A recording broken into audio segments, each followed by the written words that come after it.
Good afternoon, friends, neighbors, countrymen, and barrel-chested freedom fighters all around the world. Well, your old paratrooper here again, and I just want to say happy birthday to the United States Army. It's 247 years old today.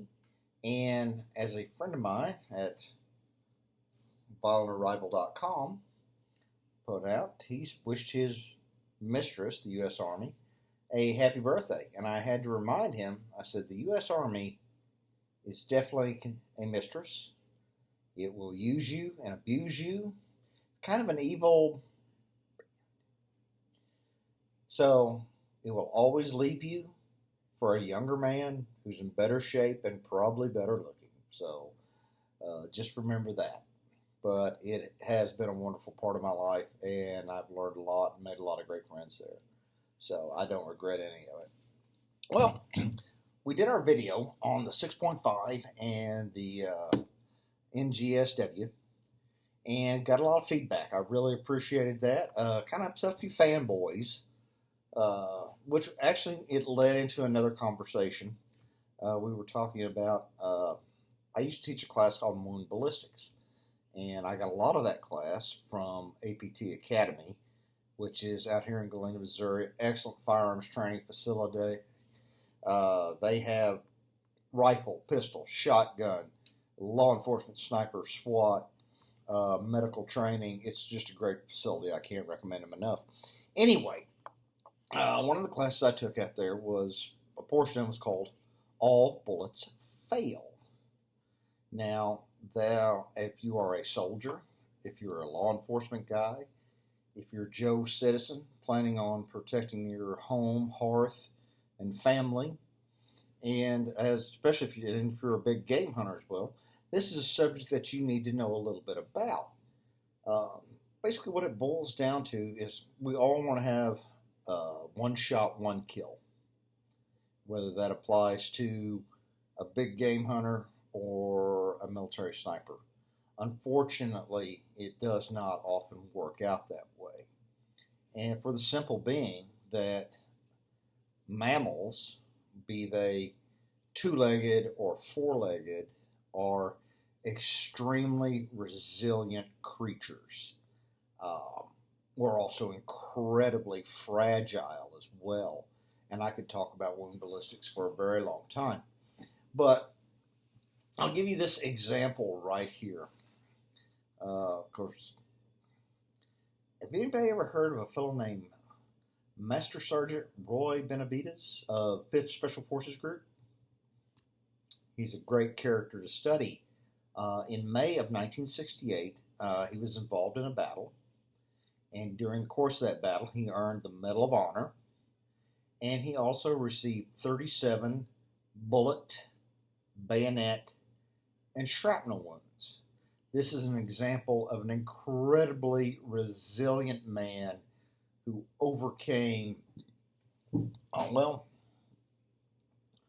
of wounds and a lot of injuries to save his fellow man, and just a great American.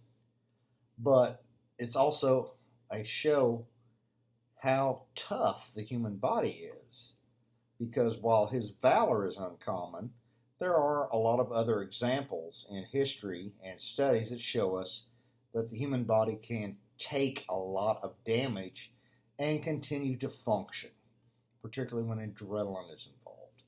And if you're a big game hunter, if you shot a deer that's ran 2 miles after you shot it, you know exactly what I'm talking about. If you are a veteran and you've seen combat, you also know what I'm talking about. So how does this work out for what I want to say?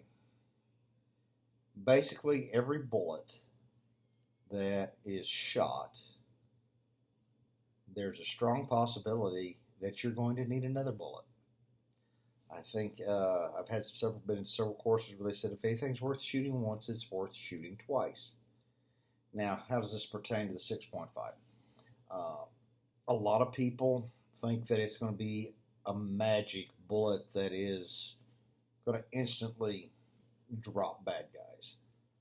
Probably not. It's probably going to be an excellent battle rifle cartridge, an extra machine gun cartridge, but like everything else, it's not a magic panacea to what some battlefield academics are looking for. And so let's give an example. I gave you an example of someone who's very hard to kill. I'll give you some data from a study that was conducted on crimes in the United States and firearms fatalities. The single biggest cartridge or bullet which kills people in the United States is size .357. That includes 9mm, 38 Special, 357 Magnum. The second one is the .22 long rifle, and the third one is the .40 Smith & Wesson.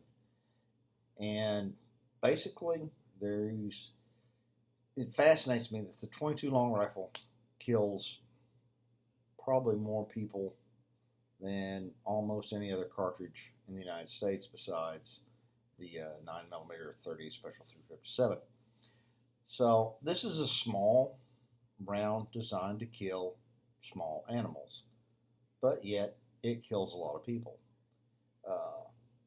What does that mean to us as soldiers, and how does this pertain to the 6.5?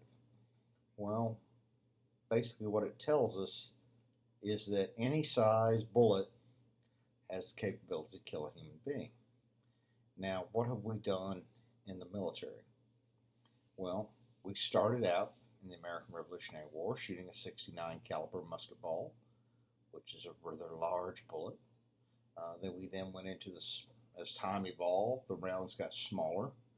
By the time we got to the Civil War, the .58 caliber or .577 mini ball was a faster bullet, fired out of a rifled musket.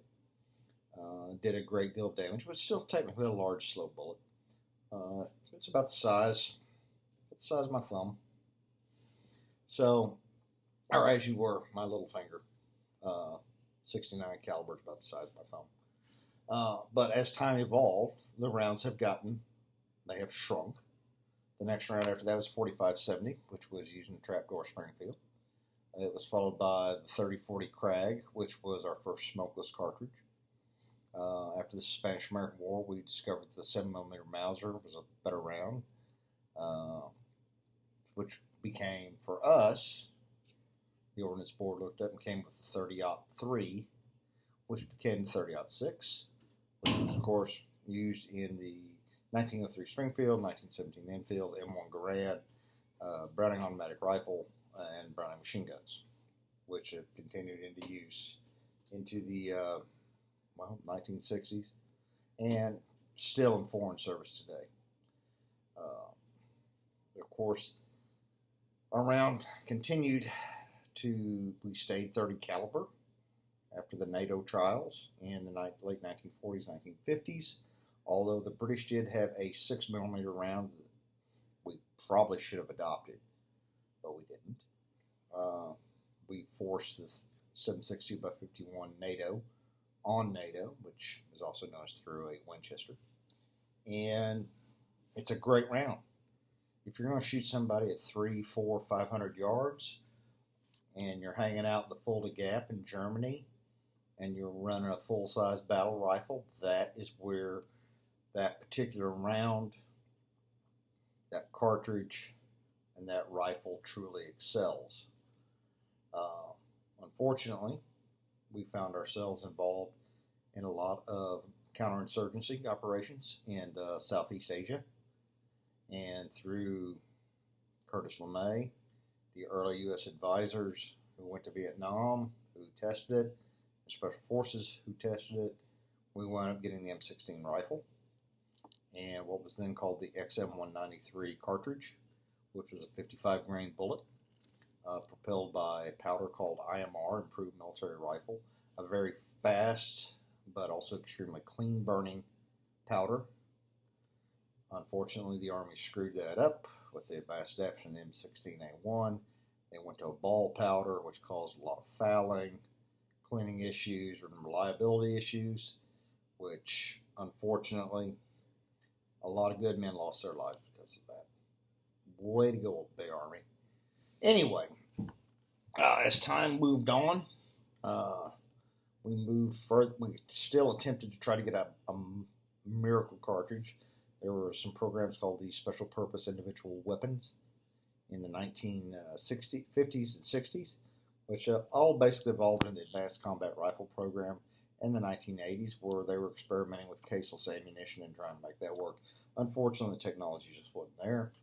The United States, we wanted to be prepared to engage Warsaw Pact soldiers wearing body armor, so we came up with the M16A2, which shot a 62 grain green tip bullet with a steel penetrator.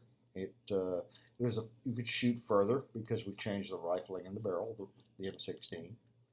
Unfortunately, what we found again, we found ourselves fighting opponents who did not wear body armor. And in Somalia, because the bullet fired out of the M16A2 was larger and more stable, able to go further distances, we were shooting very skinny people. The Somalis did not have a lot of body fat, and they certainly didn't wear body armor. And unfortunately, one of the results of that was the round tended to go right through. And also in the Battle of Mogadishu, a lot of saw drums were being delinked and loaded into magazines, and there was a lot of armor piercing in those as well, which great for shooting technicals, not so good for shooting people. So we go into the GWAT, and during the GWAT, we found ourselves fighting in deserts, we found ourselves fighting in mountains, did a lot of stuff in the cities, and the 5.56, it worked. I mean, you can complain about it. There were times it didn't work, but as Master Sergeant Roy Benavides showed, 7.62x39 does not always work either. So, and starting about, I think it was 2004, 2005, 5th Special Forces Group in Army Marksmanship, they experimented with the 6.8 SPC. Great little cartridge. Probably should have went with it, but we didn't. We were fighting 2 ground campaigns.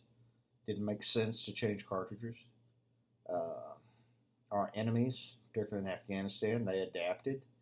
They adjusted their TTPs because that's what you do when you're fighting somebody. And they discovered if they could stay out of either inflict casualties by IEDs or stay far out of the range of our 5.56 weapon systems, that's what they're going to do because they want to survive and they want to win. Which leads us to the Next Generation Squad Weapon System program in 2017. Again, we wanted to leapfrog. We wanted a lighter round, possibly with a polymer. We wanted more lethal. We wanted to be able to shoot further. And unfortunately, the polymer just apparently has not really worked out. And now we find ourselves with basically going back to a full-size battle rifle cartridge. Probably shoots flatter than the 7.62 by NATO. But is it going to work really well in close quarter battle? I don't know. I hope it does. I hope it's a success. But it's all going to get back to what I talked about earlier, is whether it's in a military environment, a civilian defending themselves environment, or law enforcement officer, or sometimes in big game hunting, all rounds fail. And you have to have your training. You have to be accurate. You shoot the threat until it ceases to be a threat. And I just don't think the 6.5 is the panacea that everyone's going to think it's going to be. So in the meantime, folks, continue to train, watch your 6, and God bless America. And I've got some more stuff coming down the pike, which I think you'll like. And I hope you all have a great night.